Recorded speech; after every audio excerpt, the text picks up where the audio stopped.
Եթե դու որդի ունես, մի անցիր կողքով։ Այս աղոթքը կարող է դառնալ նրա կյանքի պաշտպանությունը։ Ամեն օր գոնե մեկ անգամ լսիր այն, որպեսզի օրհնությունը բնակվի ձեր տանը։ Տեր Հիսուս Քրիստոս, Աստծո որդի, լսիր ինձ, քո անարժան և մեղավոր ծառային, ով իր երեխայի համար աղաղակում է քեզ։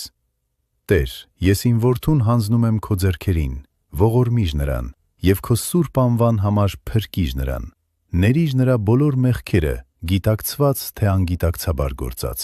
Լուսավորիր նրա միտքը և առաջնորդիր նրան քո պատվիրանների ճանապարհով։ Բուժիր նրա հոգին և զորացրու նրա մարմինը։ Օրհնիր նրան տանը և տնից դուրս, աշխատանքի մեջ և ճանապարհին, և ամեն վայրում, որը դու ես կառավարում։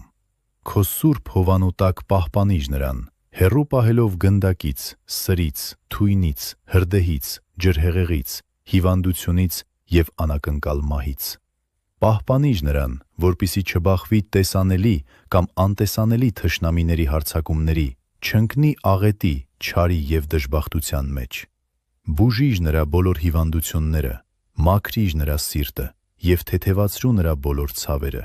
Լցրու նրան Սուրբ Հոգու շնորհով, որպեսզի առաջիկա տարիներին ունենա առողջություն, երկար կյանք և մաքուր սիրտ։ Օրհնիր նրա ամուսնությունը և նրա սերունդները, և թող նրա կյանքը լի լինի բարությամբ ու աստվածավախությամբ։ Տեր, ընդունիր որպես ծնող իմ օրհնությունը, առավոտյան, ցերեկը և գիշերը, որովհետև ես նրան հանձնում եմ քո սուրբ անվանը։ Քանի որ քո արքայությունն է հավիտենական, զորավոր և ամենակարող։ Ամեն։ Եթե հավատում ես, որ Աստված անձամբ կպահպանի քո երեխային, գրիր մեկնաբանություններում ամեն։ Թող Աստծո խաղաղությունն ու օրհնությունը գան քո ընտանիքի վրա։ Կիսվիր այս աղոթքով մեկ այլ մոր հետ, որպեսզի ավելի շատ երեխաներ լինեն Տիրոջ լույսի, ձեռքերի և խնամքի տակ։